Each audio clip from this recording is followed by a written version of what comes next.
Before we start, let me tell you one thing. Financial gurus don't understand you. You know, those guys who tell you that poverty is only the result of your laziness, your bad decisions, or your bad habits. It's not that simple. They don't know what it's like to live day to day with little money. It's not just about making sacrifices like canceling Netflix or not going to restaurants. The reality is much more complicated, and most importantly, way more expensive than they try to make you believe. You're often told, stop spending on trivial stuff like Netflix and save. But the truth is, the real cost of poverty is living in this paradox where every small choice costs you more. You pay more for everything, even the most basic things in life. I'm Chris Cash, and what I just shared with you is the reality for many of us. We live with this constant worry about having to face unexpected costs we can't foresee. And that's what we call the poverty tax. Every small choice becomes a ticking time bomb that costs us more simply because we don't have the means to handle it immediately. In this video, I'm going to explain why this happens, and more importantly, how you can avoid falling into this trap. So, stay with me until the end of this video, because I'll share 3 crucial strategies that will not only improve your everyday life, but also help you take control of your finances. You'll see, it changes everything. Imagine this scenario. It's a typical morning. You wake up late, a little tired, but you tell yourself, okay, today's going to be fine. You check your bank account, and you barely have $50 until the end of the month. Stress starts to rise, but you ignore it and think, I'll manage. You get into your car, and the engine makes a strange noise, that little clunk that makes you cringe. You know that noise means the repair is going to be expensive, maybe $300, but you don't have that amount on you. You check your savings, and that's when you realize you have $35. That'll just get you through until the end of the week. So, you do what a lot of us do. You ignore the problem, turn up the radio to drown out the sound, and keep driving, hoping it'll pass. But 2 months later, your car breaks down in the middle of the road. Towing costs $200. The engine repair is $1,500. Not to mention you lost 2 days of work, which cost you $300 in lost wages. And there it is. That small noise you ignored because you didn't have the money to fix it ended up costing you over $2,000. So, why talk about this invisible tax today? Why say that poverty costs you more than you think? Because the choices you make every day, even the simplest ones, often cost you much more than you realize. If you're in a situation where every dollar counts, every unexpected expense can become a catastrophe. But you're not alone.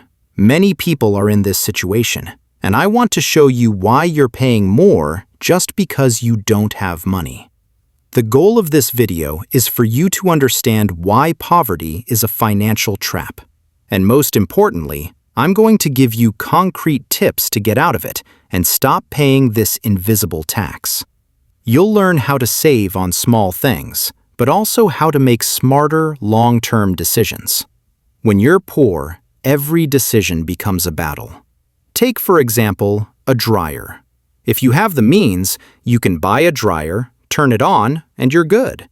You have time for yourself, to work, to enjoy your family. But if you don't have money, you don't have that option. You end up going to the laundromat. You have to carry your clothes, lose 2 hours in the round trip, wait for them to dry, and then go back to get them. And in the meantime, you're not working, you're not spending time with your kids, and you're not even resting. Those 2 hours you lose, you can't get them back. You could have been working, learning something new, or even taking care of yourself. But no, you lose time and money. And this situation is what we call the poverty paradox. When you're poor, every minute counts, but you don't even have the luxury of time to think. It's a vicious cycle where every choice becomes more expensive just because you don't have the money to make long-term, sustainable choices. When Chris Gardner was living in a homeless shelter, he wasn't earning much money as an intern at a brokerage firm, but he made sure to save every little amount he could. That small amount he saved to invest in his financial education led him to become a millionaire.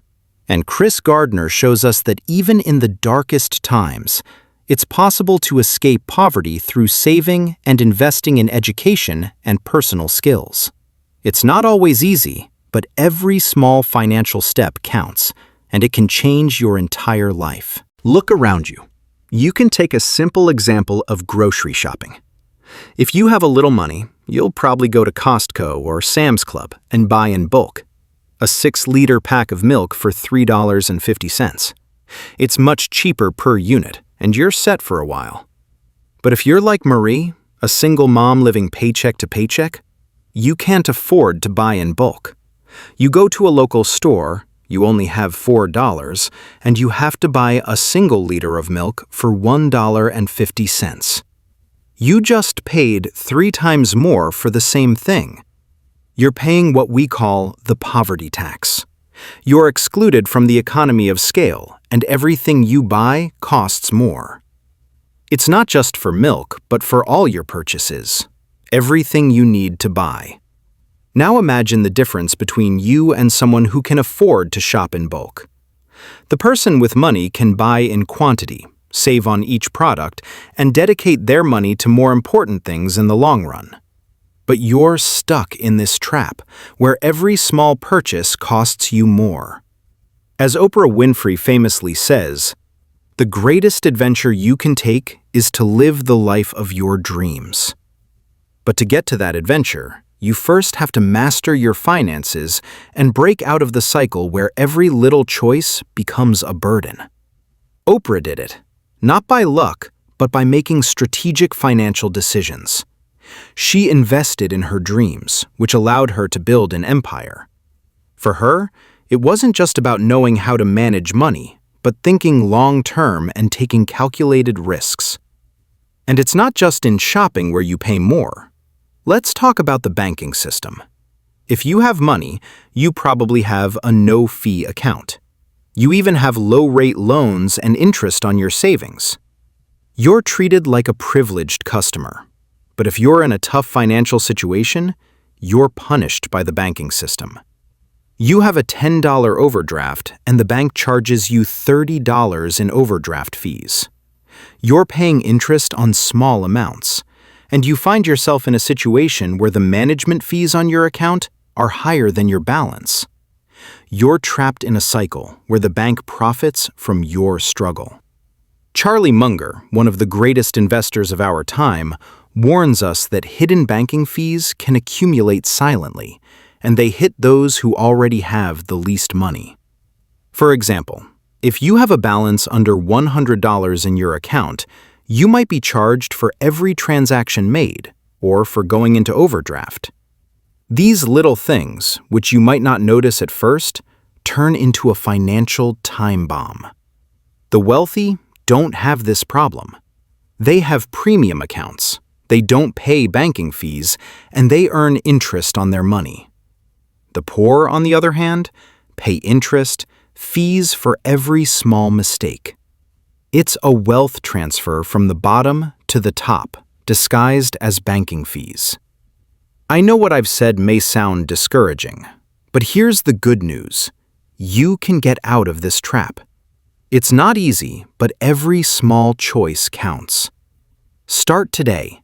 It's time to set aside money for emergencies, start buying durable products, and save for the future. Tip number 1. Create an emergency fund today. Imagine this. You're crossing a street, and suddenly you fall into a hole.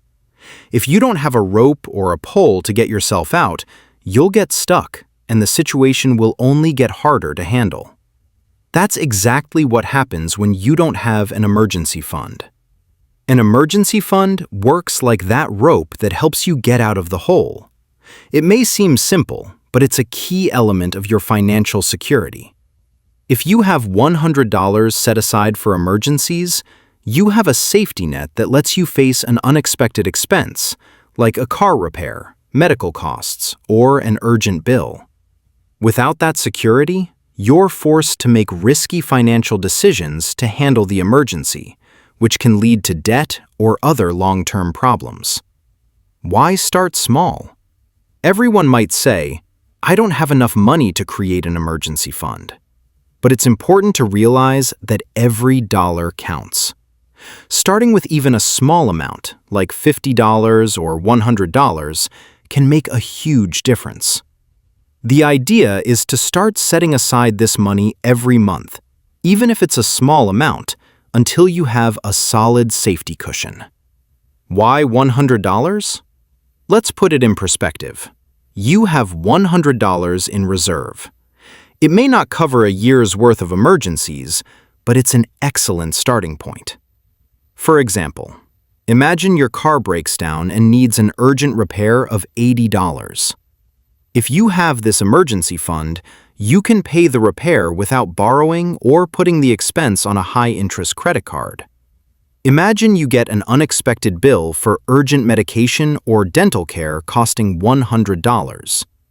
If you don't have an emergency fund, you have no choice but to put this expense on your credit card.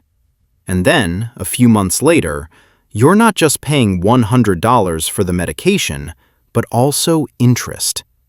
In total, you're left owing $120 or more. Now, imagine you've set aside a small emergency fund of $100. When the bill arrives, you already have the money to pay it. No interest, no extra stress, and you're at peace. You used your savings to cover the unexpected, and you saved those $20 in interest you would have paid otherwise. That's the real power of an emergency fund. A small savings that protects you from the unexpected and helps you stay in control of your finances. Tip number 2, buy in bulk when you can. When you have to buy garbage bags, if you're used to buying a small pack each time you need it, it might seem easy and inexpensive at first. But over time, you realize you're always spending a little more with each purchase, and in the end, you're paying 3 times more per bag than if you bought a large pack. Now, if you buy a 50-bag pack all at once, the initial investment is higher, but the price per bag is considerably lower. And the next time you need bags, you won't have to buy them at full price again, and you'll have a stock of bags on hand. This principle works for many other products, whether it's milk, toilet paper, or even cleaning supplies. Buying in bulk helps you reduce your costs over time. You pay a bit more upfront, but in the long run, you save a lot more and avoid paying multiple times for the same thing. Tip number 3, track your finances with simple tools. When you have a shopping basket with products being added as you buy them, you think you're only spending $50, but at the checkout, you end up paying $80 without really knowing why.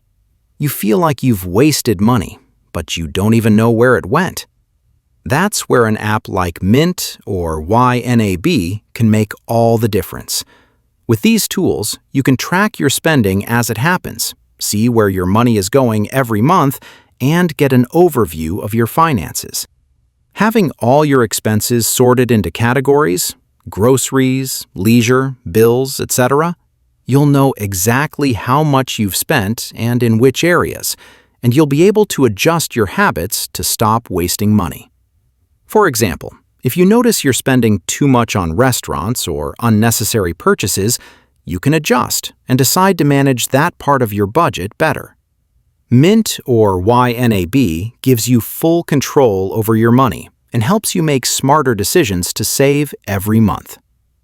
These 3 simple tips can change the way you manage your money and help you break free from the poverty cycle. Start now. If you've found yourself in this situation, if you've realized what it's like to pay more because of your finances, subscribe, leave a thumbs up, and share this video with someone who needs it. Together, we can break free from this cycle and take control of our financial future. Thank you for watching, and I'll see you soon.